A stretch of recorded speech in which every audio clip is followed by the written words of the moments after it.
Hey, it's Matt O'Leary, and it's time for New Music Monthly, where I cover both my most anticipated albums of the month and my favorite albums of the month.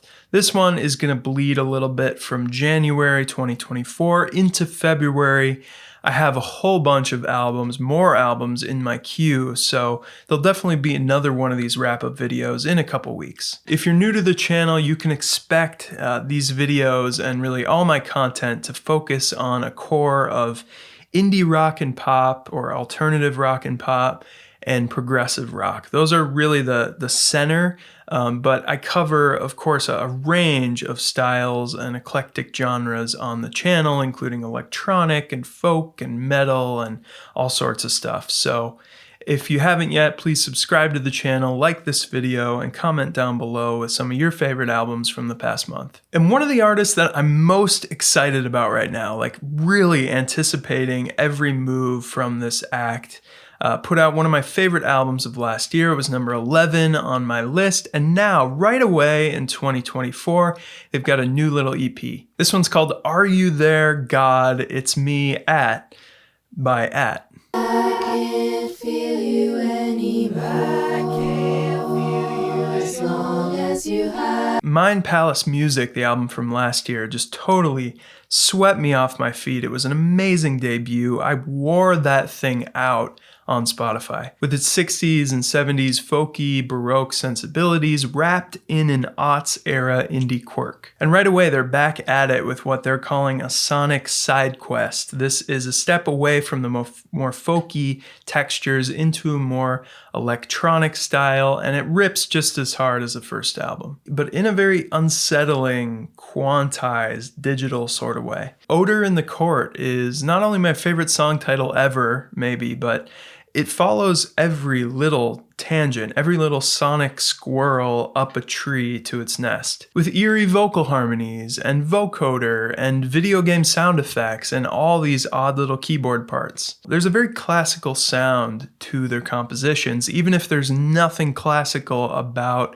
the instrumentation or the overall vibe. The counterpoint melodies and the unusual harmonies are truly stunning. Like the title track, which is really a choral arrangement with all these building harmonic layers, and then suddenly it shifts into this twee indie rock bop. Every track here I feel like deserves a deep dive. I am just loving everything At do. I think they're an amazing duo. They deserve tons of attention, and I just can't wait for what's next. Up next is a progressive metal band who, for whatever reason, I just haven't got into, and it's really perplexing because on paper, I should love this band.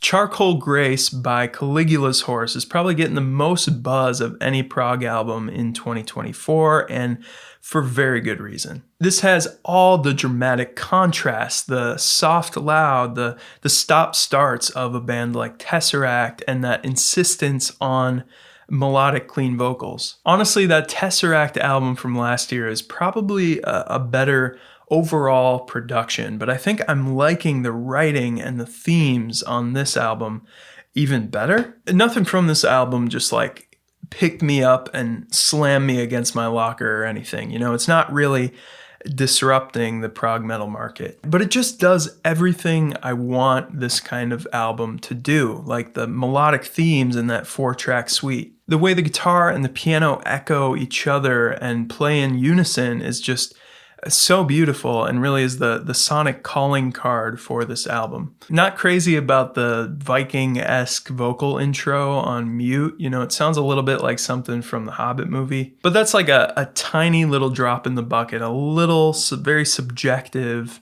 critique on this album. I mean, it is ear candy. I'm loving it. From Australia to Wales for this third pick of the month, it's a guy from the band Super Furry Animals, which is kind of alternative rock, power pop, neo-psych band.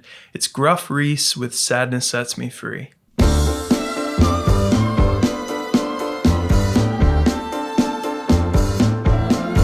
This is really baroque pop and psychedelic pop at its core, but it infuses such a variety of sounds. You get the country ballad style opener with some pedal steel, or this almost disco style 4-on-the-floor pop song like Celestial Candy Floss. Equally influenced by like Eleanor Rigby and some late 70s soft rock like Christopher Cross. I love that song They Sold My Home to Build a Skyscraper, which just comes out of nowhere with this samba beat. It's just this very jaunty, upbeat Tropicalia sound. All this euphoric pop paired with some very serious, very confessional and melancholic lyrics. There's just really funny little lines all over this thing, like the song Bad Friends, where he's talking about himself as a bad friend.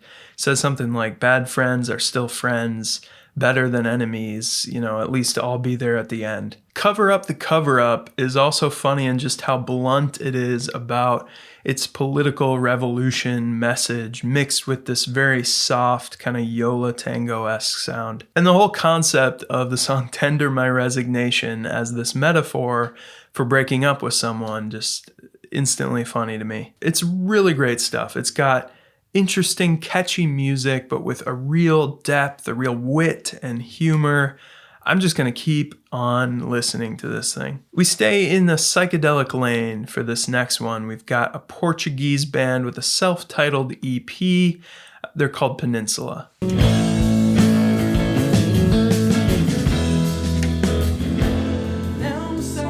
Because they're Portuguese, they immediately gave me Boogerins vibes. But while Boogerins does this very hazy, this very washed out psychedelic sound, Peninsula is much more direct. They do a poppy, kind of funky at times, a little bit of jazzy drumming. If you know the German band, kind of prog jam band called Kron, then they're pretty similar to them. I've also talked a lot about a band called White Denim on the channel, so definitely reminded me of that. Lots of very dreamy guitar chords, and like I said, very funky bass playing, and this very tight, snappy rhythm section, just a solid find. Next up is an artist who was a childhood prodigy, and she was in that bluegrass kind of country lane alongside Nickel Creek and Effie O'Donovan. It's Sarah Jarosz with her new album, what is it called? Polaroid Lovers. Like a summer night.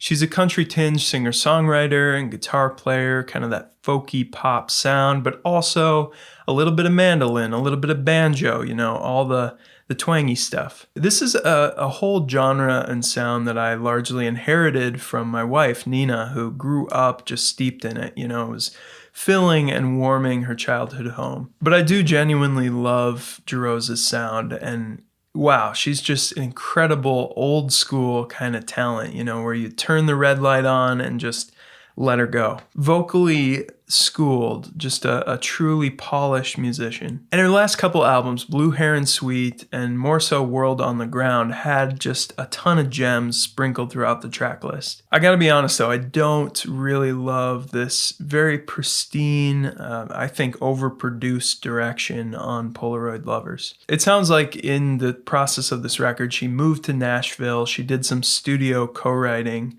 and there's just something very generic about the songwriting here. The studio polish on this album, I think, really chisels away at the distinctive qualities, the quirk, the character of her music that was working in the past. Yeah, occasionally I do cover disappointments on these monthly videos. It's most anticipated and favorite albums of the month. So sometimes in those anticipated albums, you get something that doesn't quite hit the mark. So love Sarah Jarosz, but unfortunately did not love Polaroid Lovers. Like Caligulas Horse, this next artist is a mainstay in their genre who I've never quite caught on to.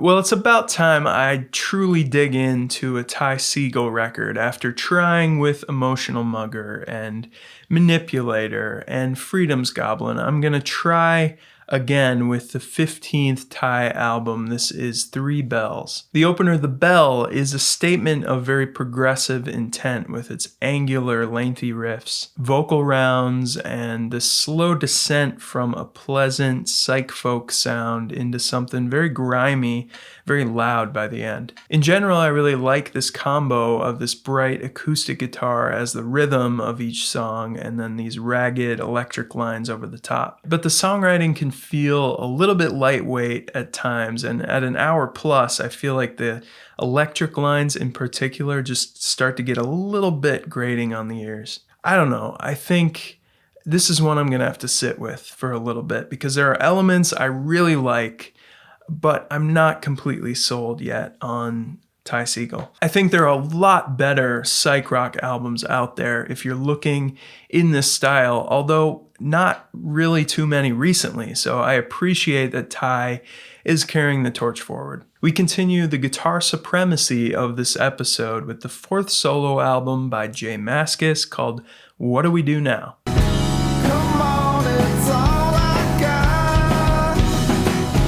Come on, I've always found some absolute gems in the solo catalog of J Mascis and Lou Barlow, who are 2 of the founding members of the classic indie rock band Dinosaur Jr. So this one, another totally solid and steady release. Mascis has such a signature gruff, road-worn vocal tone and is just a great guitar player. This album's a little bit like the Ty Segall record, because the acoustic guitar seems to be what the songs are written on. It's really the basis of a lot of these tracks, but then he throws over the top these electric solos on that classic Fender Jazzmaster. There aren't really any major standout tracks on the album. I don't think the hooks are like incredible. And I also don't think he sounds like he's really going for it in a way that he hasn't before. But if I'm feeling like a very sincere, just no nonsense guitar record, then this is one I'd reach for. And if that sounds like anything in your wheelhouse, then you should too. All right, the next one is the debut album from the California psych pop band Montara. This is a band that reached out to me. I do listen to all the people who send me albums, and I will cover it if I like it.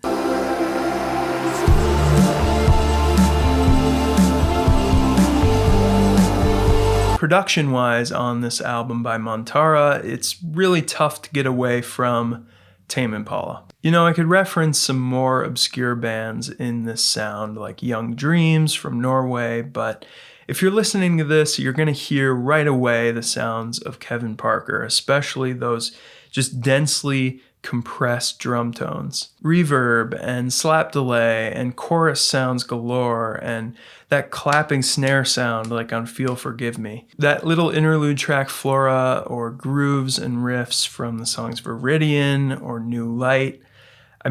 Dead ringer. But I'm never one to dismiss something or write something off if it sounds like another artist. The sound palette is one thing, but if the composition is strong and strikes a chord, and hopefully many chords, then it's good in my book, and I think Montara has enough of a glimmer of hope in that respect to have a bright future. These guys are very young. I think they're 20 or around that age, so they've got the production thing in their back pocket.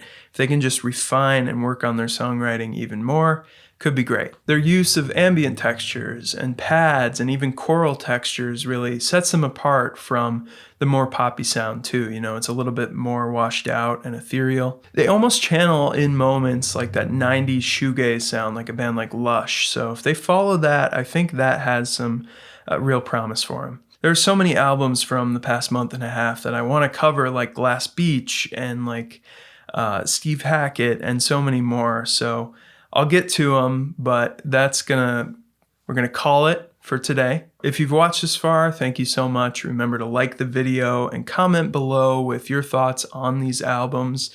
If I missed any, definitely let me know about that. And as always, thank you so much for watching.